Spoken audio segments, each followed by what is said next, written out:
Oke, bergabung kembali bersama saya Renggo Darsono di Tandang Tanya Jawab Tentang. Spesial kali ini adalah spesial Ramadan. Di bulan Ramadan, kalau biasanya syutingnya kita pagi, siang, sore gitu ya, nggak malam. Nah, kali ini kita malam ada Tandang spesial Ramadan. Ngobrol soal ya bulan yang suci gitu ya. Suci ya Mas Alif ya. Bersama saya Pak Mas Alif dan juga Mas Robi. Dan ini adalah edisi 10 hari terakhir ya di bulan Ramadan ya. Dan bersama kita adalah narasumber pemuda Muhammadiyah gitu ya, yang sangat paham soal agama. Jadi beliau nanti akan banyak menjelaskan kalau kita ini kan terus belajar, masih berproses gitu ya. Terima kasih banyak Mas Robi. Ya. Nih, puasa gimana Mas? Oke. Puasa alhamdulillah lancar ya Mas. Lancar ya. Tentunya ya. Bulan puasa apalagi 10 hari terakhir nek bolong siji maneman. Wah, maneman banget. Masih yo rasane ning kanca-kanca ning kantor yo ono sing ra poso ngono ya. Nek melu ra poso kok rasane maneman. Berarti alhamdulillah imannya masih terjaga. Alhamdulillah. Apalagi 10 hari terakhir. Karena puasa itu kan buat yang beriman ya Mas ya memang. Nek beriman ora berarti. Nek ora beriman ora. Dari mana itu Pak? Hah? Dari mana itu Pak? Kayak opo kayak ayatnya kayak aku lali ya. Opo kayak? Maaf saya juga nggak tahu. Opo kayak Al-Baqarah opo kayak Mas? Wa ma kutiba. Wa ma kutiba ala. Ini alah lali. Oh lali toh. Dewe padha-padha lali. Oh, soalnya biasanya kuwi ning awal-awal Ramadan, Pak. Ya, nek traweh mesti ngono kuwi. Ya manu kutiba alaikumusiyam kama kutiba alal ladzina min qablikum la'alakum tattaqun. Bener ya Mas? Bener. Aku nanti kalau misalkan salah disalahin netizen aku. Apa meneh aku Mas? Wis diomongi ini akan menjawab segala pertanyaan soal agama. Waduh. Tenang.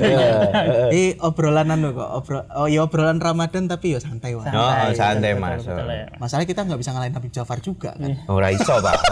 Dhewe iki kan canom sing sinau ngono lah ya Mas. Kene ya padha-padha sinau kok. Habib Jafar. Ada ini Mas. Aku sebenarnya hari ini tuh agak kaget dikit. Jadi kawan-kawan kemarin itu kan untuk narasumber hari ini tuh, kalau aku kan tektokannya sama Mas Renggo kan gitu. Mas, ada nggak Mas yang bisa ngisi? Pak Renggo nyariin. Ada. Ini namanya Mas Robi. Beliau dari Kauman. Oh gitu. Oh yaudah, oke. Lulusan UIN PAI. Oh oke Mas. Oke Mas gitu. UIN apa UII? UIN tuh Mas? UII. Oh UII. Sorry, UII. Oke, sip, tak bilang. Udah. Hari ini datang, kebetulan ketemu sama Mas Auf.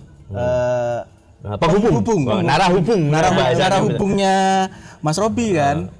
Baru datang Mas Robi kenal sampean loh. Hah? Saya tenan. Saya ndit wonge.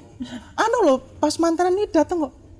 Oh alah, jebule. Ternyata konco ketemu konco. Makanya kalau semakin bergaul itu dunia menjadi tidak terlalu luas banget lah gitu kan. Jujur saya agak shock. Oh alah ya wis lapan bar ya. Gitu. Jebul kanca ketemu kanca dhewe. Dan aku juga baru tahu bahwa Mas Robi itu dari Pendidikan Agama Islam UII tadi Mas ya. Benar. Jadi ya kalau agama satu alma mater lah beliau nih kan. Ampun. Saya ini kan beda sendiri nih, enggak ada Islamnya. Tetangganya Mas Alif. Saya kan tetangga Bapak. Di kampus Topi Baja. Oh gitu. Ini 0,1 lah. Nah itu Mas Robi, kalau di 10 hari terakhir itu ada keutamaan apa sih Mas yang bisa kita dapat kalau bicara bulan suci yang dalam 1 tahun itu kan kita ketemunya cuma 1 bulan dan itu selalu dinanti-nanti. Iya betul. Mungkin kalau dari ini aku mungkin disclaimer dulu ya Mas ya. Karena background saya pendidikan agama Islam, bukan berarti saya paham betul soal seluk beluk agama, karena kan kita ngomongin agama kan luas banget loh. Setidaknya belajar. Benar. Karena apa kemarin kalau kata Pak Renggo di konten sebelumnya, Apa? Sabda Rasulullah SAW mengatakan bahwa sesuatu jika tidak diserahkan pada ahlinya, tunggulah kehancurannya. Nah, Kan mungkin aku tiba-tiba ngomong kayak agomo. sama saya juga kan. Makanya Kebetulan Mas mungkin Robi itu belajar. ini nanti saya akan ngobrol soal dari sisi apa ya, umumnya ya, Mas. Umumnya ya. Jadi mungkin kita tahu yang sudah sangat umum 10 hari terakhir Ramadan ini yang menjadi salah satu keutamanya dan selalu dikejar-kejar sama orang-orang adalah malam Lailatul Qadar. Lailatul Qadar. Tapi kapan malam Lailatul Qadar itu kan kita nggak ada yang tahu kan. Apa meneh kita dihadapkan di situasi Muhammadiyah mulai sekian, pemerintah mulai nanti gitu. Nah, malam Lailatul Qadar katanya malam ganjil gitu kan, tiap malam ganjil lah, ganjilnya sopo gitu kan.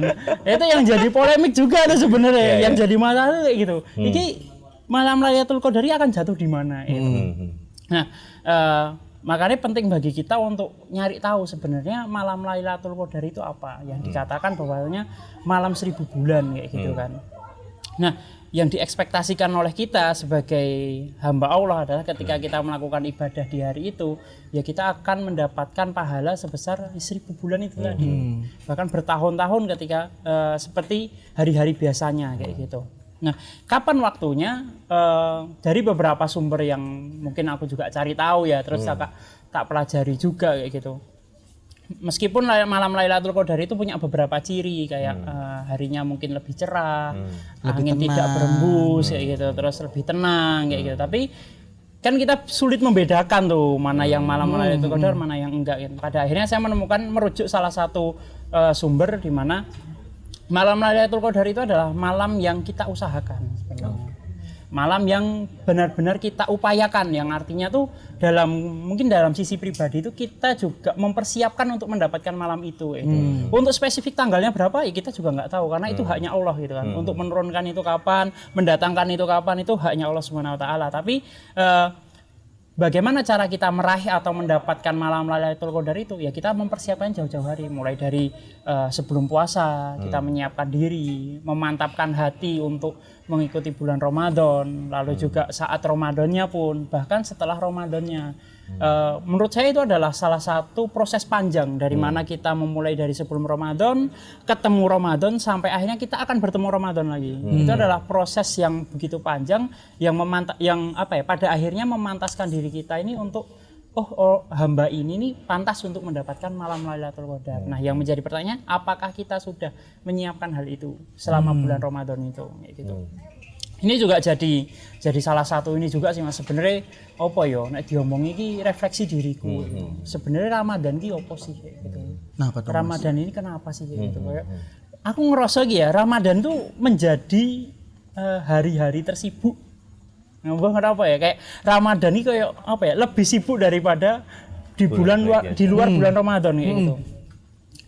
Padahal katanya kalau kita menjalani bulan Ramadan itu setan dikengkang kayak gitu, setan tidak ada gitu, tidak hadir kayak gitu.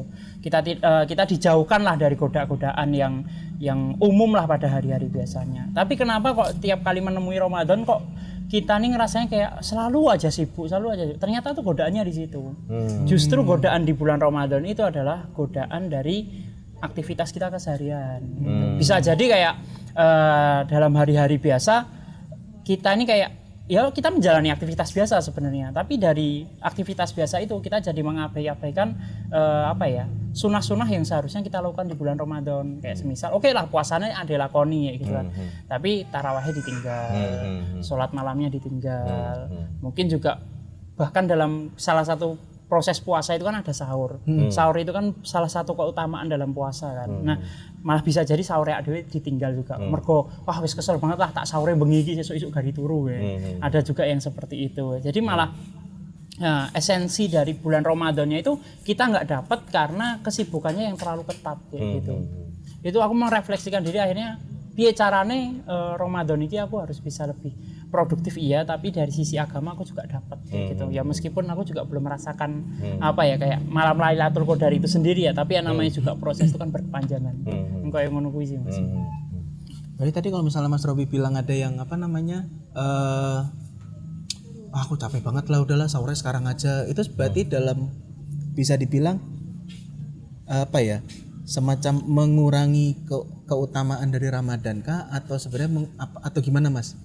Lebih ke kita jadi tidak apa ya, mengikuti sunnahnya Rasul gitu.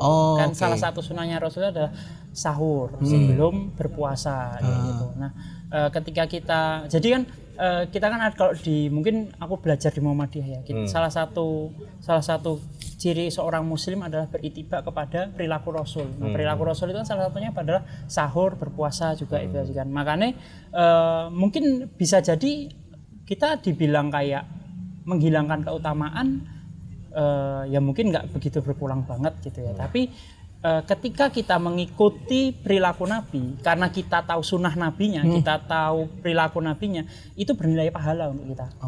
Jadi pahala itu yang membuat kita pada akhirnya memberikan ketenangan pada diri kita, membuat pribadi kita menjadi lebih baik. Hal-hal positif itu tadilah yang pada akhirnya berkaitan kepada proses diri kita. Bisa jadi kan sekarang kalau kita mau beralasan kenapa nggak berpuasa ya mungkin oke lah kalau soal pekerjaan gitu. Tapi banyak dari kita juga mungkin di rumah menghabiskan waktu juga untuk hal-hal yang kurang bermanfaat. Bisa jadi contohnya sering tekan bengi. Wah itu. Nah, tekan subuh kayak gitu kan. Nah, alibine wis ben nganu iso tangi sahur ngono. Sebelum sak durung sahur malah turu kan. Terus keselen ngantuk. Terus keselen ngantuk ngono. Subuhe bablas, zuhure bablas, asare bablas, lagi tangi maghrib. Wih poso saenteng-entenge poso wih Pak. Atau Oke, minum dulu. Iya, mau kok sambil diunjul loh Mas. Waduh ini. Putihan ini Mas atau kopinya udah habis? Kopinya habis nanti aja Pak. Hai, menarik sekali ya. Berarti sebenarnya di 10 hari terakhir itu sebenarnya apa saja sih yang bisa kita petik sebagai hikmah Mas? Sebenarnya jadi salah satu bentuk refleksi juga sih harusnya. Karena kan dalam 10 hari terakhir Ramadan itu kan biasanya ada kegiatan yang dilakukan yang namanya itikaf.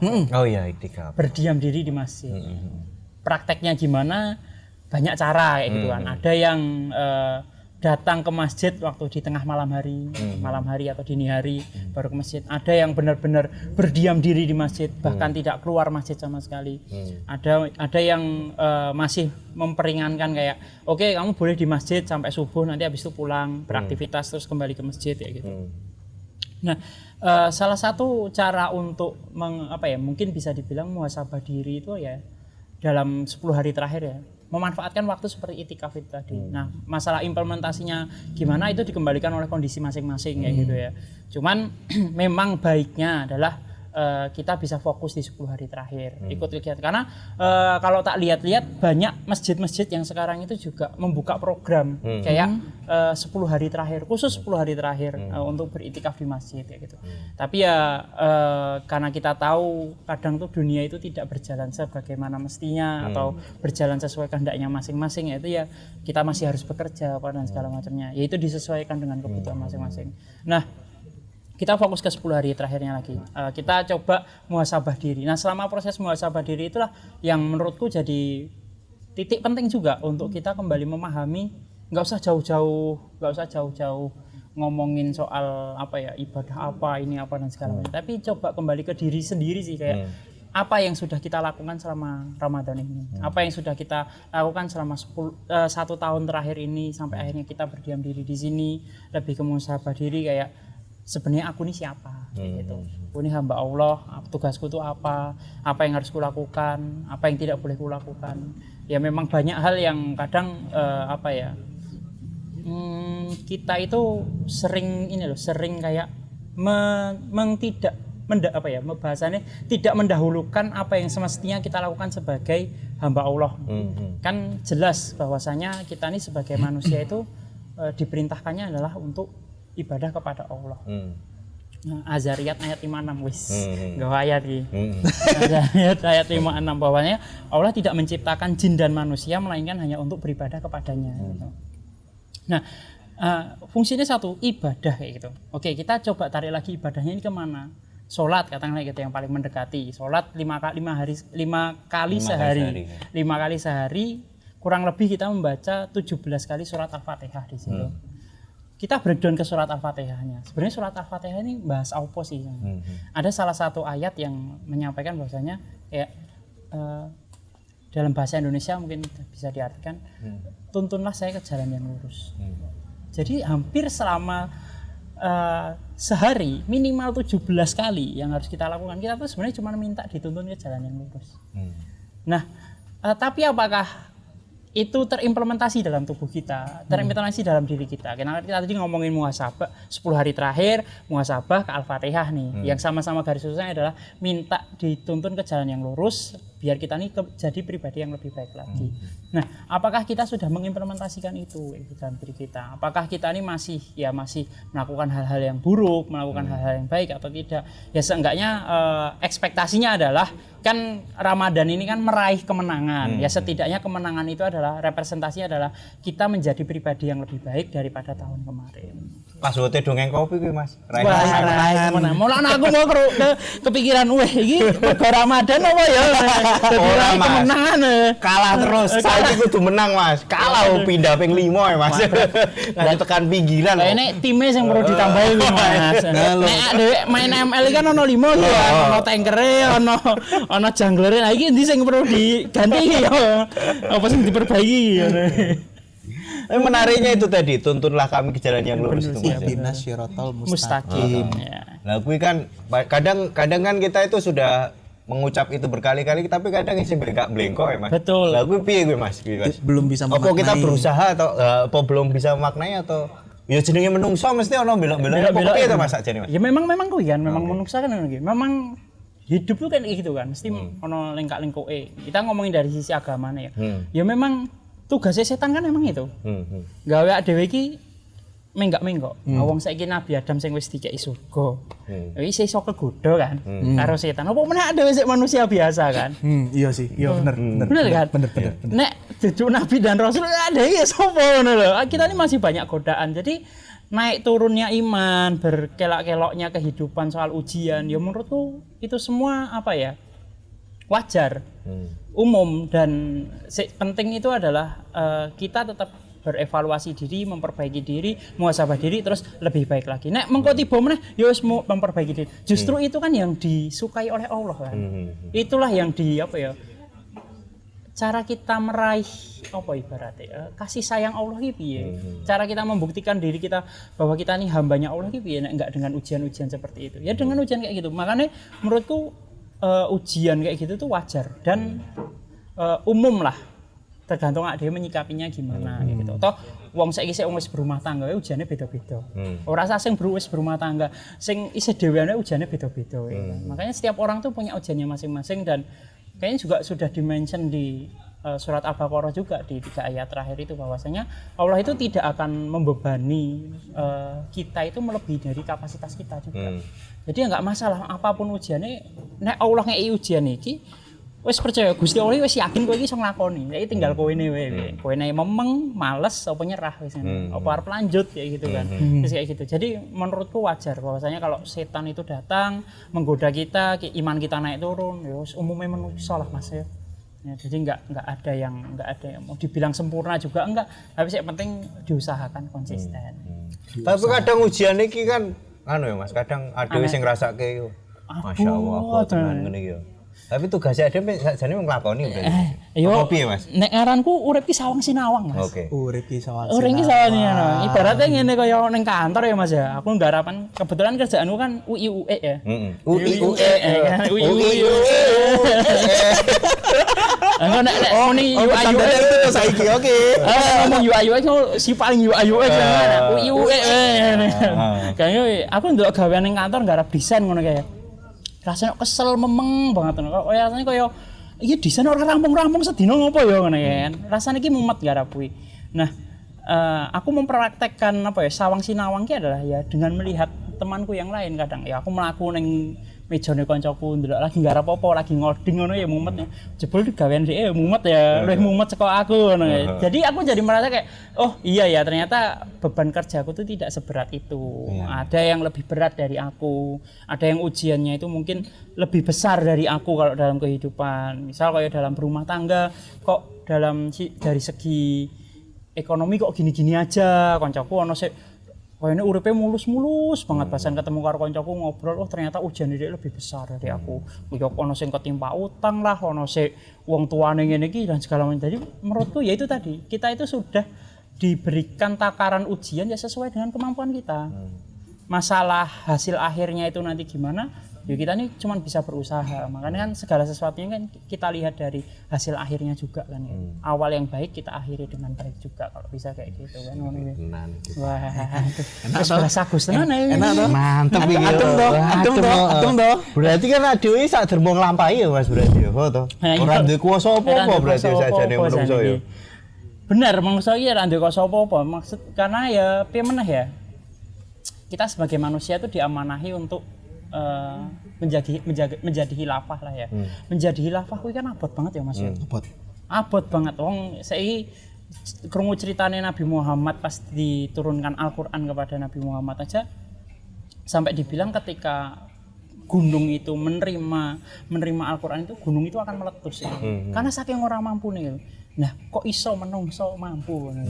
Makanya itu tandanya Allah tuh sebenarnya sudah memiliki kepercayaan terhadap kita. Ketika banyak mungkin makhluk Allah meragukan ya, setan iki bakal membuat kerusakan di muka bumi. Masih ya tetep ono tenanan sing membuat kerusakan, tapi ya memang ada juga yang akan membawa kebaikan di bumi juga gitu loh. Makanya menurutku kita nih di bumi ya nek iso ya wis nglakoni wae dengan berbuatlah dengan baik, nek iso ngurang-ngurangi sing elek ngono, sing apik-apik dilakoni ngono wae. Rasa terlalu mikir abot-abot rono rene ngene. Iya, kuwi ketoke Adem toh. Ketoke Adem ya. Heeh. Enteng tapi angel ya Mas lakoni. Enteng tapi angel. Ya kan koyo misalkan kadang awak dhewe iki kan ngrasakne asem iki. Jangkrik iki kok kudune dadi rejeki ra sida dadi rejeki ngono to. Atau bahkan ada yang misalnya gini loh Pak. Apa namanya? Ya tadi kalau misalnya kita ngeliat orang gitu kan ya. Wah. Yo maaf ya, tapi kan kejadiannya banyak nih. Ada yang aduh aku nggak enak ngomong itu. Ya ngomong wae ora apa-apa, Pak. Tinggal diedit wong ono editor ngono wae. Karena kan ada biasanya kan bahkan ada orang tuh sampai misalkan mengeluhnya tuh gini. Kenapa ya Allah kok nggak ngasih rezeki ke atau tidak mempermudah jalan hidupku? Misalkan berkaca dengan orang lain ya. Nun sewu, maaf nih. Oh dia kira sholat atau ibadah ini segala macem tapi kok keras banget terus juga sugih tenan kene pontang panting ini itu segala macam kok nggak jadi bos iki opo kadang-kadang masih ya udah aku pernah di masa itu pernah di masa yang iki piye toh koncoku sing koyo ngene wae dadi lho nek aku buka kesannya malah jadi jumawa cuman ora apa-apa sih Pak. Aku merasa bahwa kala itu ya merasa bahwa kayak aku wes pol-polan. Tapi akhirnya ya nggak tahu ya apakah aku waktu itu akhirnya sempat menyadari bahwa apa mungkin kurang pol ya. Cuman kalau misalnya dipolin lagi nanti sepiro. Usaha aku sama temanku aja yang itu kok kayaknya dia santai aja kok jadi yo. Aku ora iki piye to? Ngoyo ngono. Wis ngoyo mah ora dadi-dadi. Ayo kuwi. Piye kuwi Mas Robi piye kuwi? Kita ngambil dari sudut pandang agama meneh gitu. Oh iya dong, kan ya tetep. Jadi agama Islam to piye Mas? Ono konsep sik jenenge iki aku lah. Mungkin Mas Salib kalau ingat orang yang kalau diuji orang yang dia itu sudah lalai terhadap Allah. Lalai berbuat dosa dan segala macam. Akhirnya rezekinya dilimpahkan ke dia semua. Apa ya? Istidraj apa? Iya. Nah, gue istidraj. Jadi mungkin ada konsep itu dalam agama kita ya. Kalau kita memahami dalam konteks agama kita. Jadi bisa jadi memang orang itu tuh memang mungkin sudah keterlaluan. Artinya sudah diingatkan beberapa kali, sudah diuji dengan beberapa ujian, tapi tetap tidak sadar, malah saya kebablasan gitu. Terus bisa jadi itu malah dilimpahkan sekalian aja. Dilimpahkan semuanya di situ, tapi kita ingat ada yang namanya hari pembalasan. Di hari akhir ya, di hari akhir. Ada hari pembalasan yang artinya segala sesuatu tanggungannya dia atau tanggung jawabnya dia di dunia itu akan dibalaskan di hari akhir. Jadi yang di dunia akan diberikan semua, tapi di hari akhir akan dibalas. Ada yang konsepnya kayak ya wes kowe di sini sambil berjalan sambil tertatih-tatih, tapi itu proses ujianmu. Tapi kamu akan meraihnya nanti di hari pembalasan juga kayak gitu. Jadi konsepnya itu pada akhirnya lebih ke sudut pandang kita dalam memahami masalah ini juga. Oke. Meskipun masalah kuwi yo pada akhirnya kan bisa berdampak kemana-mana gitu ya. Berdampak kemana-mananya ini yang kadang aku pribadi pun ya juga ngerasa wah iki rada angel iki. Rada angel. Ora iso saiki dirembuk wae. Misal kita sudah punya istri gitu ya. Dirembuk karo bojone. Iki apike piye yo kok koyo ngene-ngene iki. Even aku pun juga belajar banyak dari istriku juga ya kayak. Sampean putrane piro Mas pisan? Dereng, dereng kebetulan nembe. dereng nembe nyuwun doane mawon. Amin. Nah, aku pun juga sama istriku juga berdiskusi kayak ini gimana ya kok kondisi ekonomi kayak gini. Rumah tangga kok seperti ini kayak gini gitu. Apa yang perlu dikurangi, apa yang perlu ditambahi. Ini harus gimana lagi cara kita bisa mendapatkan potensi ekonomi yang lain, potensi rupiah yang lain untuk ke rumah kita biar bisa masuk itu dari mana gitu. Ya itu didiskusikan, diomongkan. Even katakanlah memang laki-laki adalah pemimpin keluarga, kepala keluarga kayak gitu. Tapi nggak ada salahnya juga atau kita minta pendapat dari navigator kita juga gitu. Meskipun pada akhirnya kita yang mengambil keputusan gitu. Jadi kalau menurutku kita tetap kembali ke kasusnya tadi ya, dengan masalah yang tadi kita tetap husnudzon sama Allah, kita tetap berusaha. Proses usahanya itu, proses ikhtiarnya itu yang perlu banyak diskusi. Kalau sama istri ya sama istri, nek karo kanca kerja ya karo kanca kerja. Ini isih possible dilanjutke apa ora? Iki kowe isih niat lanjutke iki apa ora? Nek semisal ora ya wis, nek lanjutke ya ayo kayak gitu. Nek enggak tak golek potensi kerjaan yang lain gitu. Itu juga yang mungkin sempat tak alami juga ya Mas ya. Pasca awan ini sempat kerja terus sempat resign gitu kan. Terus oke, perekonomian kayak gini masih lancar ya gitu. Maunya kan kebetulan kan ibuku kan ada pasar di Keranggan kan. Buka pasar sembako. Maunya aku benar-benar tidak ingin terlibat dalam perdagangan gue. Karena aku menyadari kuwi iki nggone ibuku gitu. Kuwi nggone ibuku gitu. Terus setelah berjalannya waktu kok ngene iki ya, kok kayane Gusti Allah iki kaya nyentil aku dinggo ngewangi wong tuaku ngono. Karena mungkin kondisinya orang tuaku memang membutuhkan bantuanku tapi selama ini aku ora sadar gitu. Ya wis tak niati, wis lah bismillah tak niati ngewangi wong tuaku, wong aku ora ngono gawean tetap, gaweanku mung freelance, kerjaan gua nek freelance kan rada aman lah ya, jamnya enggak terlalu ketat lah ya. Jadi garap bengi pun juga bisa gitu kan. Wes aku tak niati ngewangi ibuku. Ya alhamdulillah ya ternyata saka kono yo kuwi ada rezeki yang mungkin enggak disangka-sangka. Mungkin bahasane ngono kuwi ya Mas ya. Kaya ternyata maune sing aku nge-apply pekerjaan ki kok ora ono sing lolos-lolos ngono. Dilalahe pas wis ngewangi kuwi ternyata banyak pekerjaan yang mulai masuk kayak gitu, mulai nge-hire, mulai interview dan segala macam. Prosesnya ternyata beda-beda ya. Ya mungkin itu dengan kita salah satu cara dengan kalau kita mau meraih kasih sayang Allah, meraih mungkin salah satunya rezeki Allah, kita juga perlu lebih care atau simpati dengan orang-orang sekitar kita, khususnya orang tua kita. Bisa jadi salah satu pintu pembuka rezeki kita adalah orang tua. Bisa jadi salah satu pintu rezeki kita adalah istri kita. Gitu. Jadi ya menurutku rasa terlalu membandingkan hidup, rasa terlalu sawang-sinawang, fokus nang hidup kita masing-masing, tapi kita tetap jangan lupa sama Gusti Allah, sama jalan untuk mencapainya itu apa aja, itu yang perlu kita cari tahu gitu. Mungkin kayak gitu sih, lebih ke personal itu. Wise banget ini Mas. Adem Pak. Bijak sekali adem, nih Pak Robi nih, betul luar biasa nih. Adem. Tapi ya memang ngono sih Cen, yo. Kadang kan ada dipikir jero Mas ngono to. Dunya dipikir jero tenanan ngono ya. Kira dadi barang ki piye iki ngono kan. Rada entuk dadi piye iki kan ngono kadang yo. Masalahnya ora obah ora mamah ya. Ora obah ora mamah ya. Yo. Tapi gue mau kan jenengan tadi matur bahwa ya iki nek misale iki urung anu ya coba iki kan kuwi kan sesuatu sing kemudian berpikirnya ora mung siji ngono lho Mas. Ora sing gawe ngerus lho. Bener. Aku ki malah entuk sudut pandang iki saka podcast-e Theodir.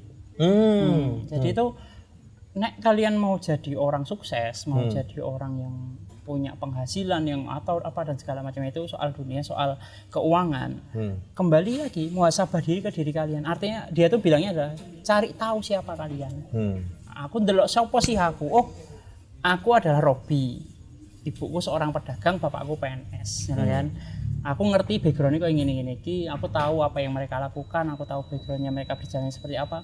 mungkin di situ potensiku sing selama ini aku nyebutnya mungkin denial ya, aku menolaknya gitu ya, karena aku gelem berdalih aku tidak mau mengurusi pasar karena pihak ibuku kok tidak dikira aku ikut campur atau apa. Ternyata malah di situ letak apa ya, potensi apa ya, titik balik keuanganku itu bisa berjalan tuh di situ dengan membantu orang tua. Ya Mas yo kesel saya mungkin sedikit curhat ya Mas ya. Aku gitu tiap hari itu mulai jam 6 pagi itu di pasar sampai jam 8. Jam 8 nanti masuk kantor sampai jam 4. Jadi aku tuh malah mulai apa ya? Mulai membangun kebiasaan diri untuk produktif dan ngatur jam itu malah setelah aku melu nang pasar kuwi Mas. Morning person lah nek saiki ngomongnya. Morning person. Ngopak-ngopak ngopi pagi. Masih saya ngono ya, kesel-kesel ya. Tapi yo aku ngerasa kaya oh ternyata ngewangi ini tapi seneng gitu Mas. Masih bayarannya ora sepiro tapi aku seneng gitu. Aku bisa membantu orang tua, jam kerjaku terjaga, aku duwe waktu istirahat, aku punya waktu untuk istriku dan itu semua berjalan gitu kayak salatnya ya mlaku, malah ora kaya mbiyen malah pas zaman-zaman nganggur kadang sok memang banget salat nek ora dipepet-pepetke zuhur nek ora dipepet-pepetke asar tapi setelah tak pahami oh ternyata enggak kayak gini prosesnya kayak gitu. Luwih temoto. Aku rasanya luwih temoto ya dengan apa ya, lebih care dengan orang di sekitar kita khususnya wong tuaku mau kayak gitu. Wih, aku rasa Ramadan ini ya. Balik meneh iki Ramadan iki ketoke wah banyak sekali ya yang sudah kita dapatkan. Tapi kalau coba kita kembali ke konteks Ramadan. 10 hari terakhir setelah 10 hari terakhir itu kita menyebutnya hari kemenangan, Idul Fitri. Sebelum itu, nah ini yang biasanya salah satu yang menjadi pembahasan orang-orang. Ada zakat Mas. Zakat, ya. Biasanya koreksi kalau salah ya Mas. Biasanya itu sebelum, ada yang bilang sebelum sholat Id, itu namanya zakat fitrah. Bener ya? Betul. Terus biasanya orang juga ada yang sekaligus menyertakan zakat mal. Nah, sebenarnya zakat itu wajib nggak sih Mas? Oke. Zakat itu adalah salah satu kewajiban setiap muslim ya. Dalam rukun Islam. Rukun Islam kita kan diwajibkan untuk zakat. Karena itu bentuk apa ya? Sebenarnya habluminanasnya kita lah sesama manusia lah. Habluminallah, habluminanasnya kita sesama manusia. Jadi kan setiap dari kita tuh kalau sebelum minimal lah kalau nggak bisa zakat malah ya minimal zakat fitrahnya itu ya yang perlu kita lakukan. Kalau kita biasanya adalah dengan 2,5 kilogram beras kayak gitu. Meskipun ada yang bilang sekarang wah 3 kilo. Ada saya ngomong 2,5 saiki opo ora krasa. Ada yang hitungannya diuangin jadi berapa rupiah. Itu menurutku metodenya ya. Makanya kan ada amil zakat, ada amal zakat yang memang mengurusi itu kayak gitu. Dan setiap lembaga zakat kayaknya punya apa ya? Punya aturannya masing-masing lah. Yang menurutku itu nggak ada yang salah sih di situ. Monggo memang itu sudah disepakati ya nggak masalah gitu. Asalkan memang tidak memberatkan dan tidak tidak berlebihan kayak gitu. Artinya memang disesuaikan dengan kebutuhan zaman. Gitu. Tapi kalau kita mengikuti santunan Rasulullah Shallallahu Alaihi Wasallam kan 2,5% kan, 2,5%. Kalau beras ya 2,5 kilo. Dan zakat fitrah itu tadi kita lakukannya adalah sebelum sholat Id. Sebelum berarti masa sebelum sholat kan berarti. Sebelum sholat Id. Jadi memang batas akhirnya itu. Makanya jangan sampai terlambat. Makanya kan biasanya orang-orang tuh udah mulai mengumpulkan zakat itu kan. Biasanya kadang-kadang berbarengan ketika 10 hari terakhir nih gitu. Betul. Sudah ada yang mulai menitip-nitipkan kayak gitu. Itu tetap wajib sih hukumnya. Sebagai seorang muslim tetap harus melakukan zakat itu. Apalagi kalau dia punya kelebihan harta, ternak dan segala macamnya itu ada hitungannya masing. Itu ada hitungannya masing. Zakat mal itu tadi termasuknya. Nah, zakat itu. Nek ternak manuk mlebu ra Mas? Manuk kan. Nah lho. Dienggo open-open ngono mlebu Mas yo. Jane koyone ana ono aturannya dewe ya Mas ya, apa yang bisa dizakatkan ya. Mungkin aku kurang paham di bagian ini, tapi ya aku takon wae ora ngerti saja. Nah, ini kayak sapi, domba yang bisa dimakan, Wedhus, terus bisa bener, dijual belikan. Kuwi termasuk harusnya bisa. Sebenarnya ini sih kenapa tadi aku bertanya tentang zakat. Aku soalnya pernah dengar tuh gini. Balik lagi koreksi kalau misalnya saya salah, dan ini hanya referensi. Saya pernah dengar bahwa negara kita, aku tidak menyebut ya, negara kita, ya itulah, negara kita itu bisa dibilang penduduknya itu mayoritas Muslim, Islam. Ya baik dari yang kelas atas maupun sampai kelas bawah, pokoknya semua kelas terisi lah gitu ya. Cuman aku pernah dengar ada yang bilang bahwa sebenarnya salah satu penyelesaian masalah ekonomi kita di negara kita, atau sebenarnya bahkan di dunia gitu, ketika zakat sebagai seorang muslim ya gitu, dengan aturan zakat itu dikerjakan, maka sebenarnya bisa dibilang terpenuhilah semua kebutuhan orang-orang sekitar. Maksudnya orang-orang sekitar kita pun juga makmur gitu. Makanya mungkin ya sebagai pengingatlah kawan-kawan, apabila ada hartanya yang berlebih mungkin bisa dizakatkan sebelum sholat Id. Ini karena kebetulan naiknya sebelum sholat Id nih. Jadi siapa tahu bisa pengingat buat teman-teman bagi yang mau zakat fitrah. Tadi mungkin dijelaskan sedikit sama Mas Robi tadi 2,5% tadi mungkin bisa disampaikan langsung gitu. Kalau nggak salah juga zakat fitrah itu bisa dibilang sebagai pembersih, karena kembali ke fitrah ya Mas ya. Betul ya? Nah, yang bagi teman-teman yang mau mungkin di masjid-masjid terdekat teman-teman gitu mungkin bisa disampaikan zakatnya. Kalau yang online itu piye Mas? Hukumnya Mas? Aku malah mau lali iki Mas, kaitannya karo zakat male. Mungkin konteksnya nanti kalau teman-teman ini ya, punya referensi atau kalau salah aku mungkin diingatkan juga. Zakat mal tuh seingatku setelah Ramadan. Tapi apakah sebelum sholat Id juga bisa, itu aku juga kurang tahu. Mungkin nanti bisa dicari tahu lebih detailnya. Tapi biasanya kadang-kadang ada berbarengan nih, zakat fitrah sekalian zakat mal. Ya. Soalnya laporan sebelum sholat Id biasanya laporanku itu penerima zakat, zakat mal, infak dan sodakoh. Ya mungkin kayak pernah dengar juga ya, mungkin bukan zakat kali tapi tentang infak dan sodakoh kan gitu. Ada salah satu masjid di Jogja juga berkat si infak dan sodakohnya yang dalam tanda kutip setiap hari itu selalu dalam angka 0 ya, di sekitarnya pun juga menjadi makmur lah dalam betul. Itulah mungkin salah satu definisi bahwa masjid adalah tempat memakmurkan sekitarnya kan gitu. Ya, itu kalau mungkin dari perspektifku ya Mas ya. Kalau semisal memang itu berjalan zakat itu tadi ya, nggak usah, kalau aku sih lihatnya nggak usah ke seluruh Indonesianya tuh ya. Tapi ketika masjid itu tadi, kita tahu salah satu masjid yang dia saldonya terus mengenolkan saldonya itu masyarakat di sekitarnya pasti akan terdampak. Yeah. Dari segi ekonomi, dari segi mungkin pertumbuhan masyarakatnya juga. Setidaknya di situ tuh orang itu bisa dibilang hampir setara lah ini gitu. Meskipun katakanlah memang ada yang menengah, ada yang bawah, ada yang atas itu. Tapi mereka terpenuhi haknya gitu. Jadi tidak ada cerita tetangga kelaparan, orang nggak bisa makan itu. Itu semua akan terpenuhi kalau semisal memang zakat itu berjalan dan tidak ada praktek.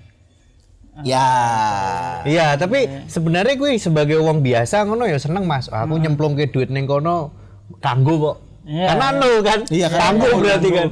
Berarti kepake gitu. Seneng ngono loh. Terus setelah kita 10 hari terakhir, kemudian berbareng 10 hari terakhir kita berzakat, tadi ada zakat fitrah membersihkan diri, kemudian tibalah kita di Lebaran 1 Syawal sebagai hari kemenangan setelah kita menjalankan puasa baik 29 hari maupun 30. Kadang-kadang ada ya, ada yang 29 hari, ada yang 30 gitu. Tapi kalau 28 nggak ada ya Mas ya? Ada sih Mas. Februari ya. Beberapa kayaknya ada deh, ada deh. Jadi udahlah ya gitu. Terus biasanya nih habis sholat Id gitu, kita sholat dan segala macam, pulang ke rumah. Ya momennya memang adalah salah satu momen kita mungkin paling tidak dengan keluarga kecil untuk bermaaf-maafan karena fitrah tadi kan masih kembali ke bersih, nol, putih semua gitu. Nah, habis itu makan-makan tuh. Ya. Makan-makan kan? Angpau. Kadang-kadang suka gini Mas. Kita lupa esensi atas Idul Fitri itu sebenarnya apa sih, dan setelah Idul Fitri itu harusnya seperti apa sih kita menjalaninya? Gimana Mas? Kalau menurut Mas Robi? Kalau udah masuk ke Idul Fitri rasanya kayak apa ya? Lebih ke balas dendam kali ya Mas ya. Iya. Kadang orang tuh itu Mas menghabiskan ya kuwi kan bodoh kuwi adalah wayahe blonjo kan. Biar ngono kan ya kuwi. Akhirnya malah tapi lali esensinya. Klambiannya kan ngono. Duit didum-dum kan ngono. Takon, kowe saiki kerja ning ndi, gajimu piro, bla bla bla ngono. Belum omongan sama saudara saya. Benar. Ya menurutku semestinya akhir dari bulan Ramadan dan awal dari bulan Syawal itu adalah ya kita harusnya bisa lebih mengartikan arti kemenangan itu sebenarnya apa gitu. Wong dhewe wis menang, mosok isuke balas dendam ngono ya. Artinya kita juga harusnya bisa menjaga diri lah ibaratnya kayak gitu. Mungkin katakanlah dari sisi makanan gitu. Ya makanlah secukupnya gitu kan. Makan secukupnya. Kalau ada saudara yang belum mampu, tetangga yang belum, berbagilah ke mereka. Menjadilah silaturahmi ke mereka. Bisa jadi kita punya salah sama mereka, di situ kita minta maaf. Jadi esensi dari Idul Fitri ini seharusnya menjadi titik balik diri kita untuk benar-benar menjadi pribadi yang lebih baik, bukan menjadi pelampiasan atau balas dendam dari rasa kemarin yang kita tahan gitu. Dalam berbagai hal ya, tadi termasuk juga membelanjakan keuangan apa dan segala macamnya. Harusnya kita bisa lebih merefleksikan arti kemenangan itu sendiri sih sebenarnya untuk kita gitu. Tapi menurutku ini menjadi bias karena sudah bercampur dengan budaya. Betul. Sudah bercampur dengan budaya karena budayanya di Indonesia yo nek bar-baran mangan opor, saoke-oke golek dolan rono rene liburan, beli baju karena dapat THR kan, beli baju sana kemari. Yang pada akhirnya malah kita lupa esensi dari Idul Fitri itu yang harusnya kita membersihkan diri, memperbaiki diri, memperluas silaturahmi dengan saling memaafkan satu sama lain.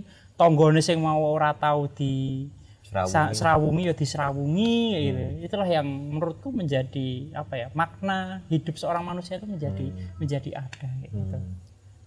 Gitu ya Allah. Adem banget ya. Kali ini adem banget ya Allah. Bukan karena ini tapi karena siraman-siramannya penyejuk kalbu. Bahasane ngono lho, Pak. Sebenarnya malah ra ono bahasan. Sorry ya, mungkin aku ngomong kayak enggak ada yang spesifik kok merujuk ke ayat atau ini tertentu kayak gitu. Enggak apa-apa. Yang penting ini kan mudeng, gampang dipahami Mas kan. Karena aku pribadi pun juga ngerasane ngono Mas. Kadang iki kayak mungkin dulu ya, meskipun aku lulusan PAI ngono ya. Ya oke lah untuk orang-orang yang mungkin belajar agama, paham soal agama, punya basic agama lah minimalnya. Ketika dia dikasih ayat ya dia tahu gitu. Itu nggak boleh, itu nggak bisa. Tapi ketika kita turun ke lapangan, kita ketemu sama orang-orang yang awam bahkan soal agama, yo kowe ngei ayat ya malah ngopo ngono lho. Iya kan? Iya benar. Itu enggak bisa ditangkap hal kayak gitu tuh. Betul. Bisa ditangkap. Betul. Kowe meh ning anu po, ning ruang mimbar po. Kan bagian Mas. Apa meh beradu argumen ngono. Bener kuwi.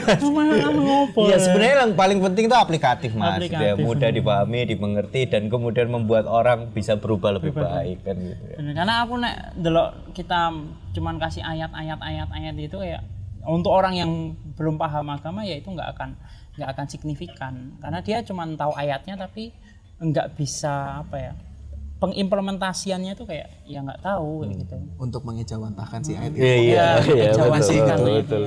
Iya ini. Manifestasinya Luar semua. Menerapkan, mengimplementasikan. Lama-lama kita jadi kamu sinonim ini Pak, kesamaan kata gitu ya. Baik, terima kasih banyak ini Mas Terima Robi kasih, Mas Robi. kesempatannya hadir di Tandang Spesial Ramadan. Sejuk sekali pokoknya. Iya, gitu ya. Makasih juga Mas Alif yang sudah menemani saya untuk ngobrol spesial Ramadan gitu ya. Oh iya, karena kita sekaligus Lebaran kan ini naiknya kan. Ini betul, sebelum gitu ya. Lebaran ini. Wah, sebelum lebaran persis. Sebelum Lebaran persis. Malam takbiran Mas. Malam gitu kan. takbiran. Allahu Oke, Akbar, Allahu nice. Akbar kan ngono ya gitu. Maka kita sekaligus mengucapkan Ya, selamat Hari Raya Idul Fitri, untuk teman-teman yang merayakan. Kami juga mohon maaf apabila dari konten-konten kami ada yang suka nyenggol-nyenggol. Mohon maaf. omongannya celemongan kan. Omongan.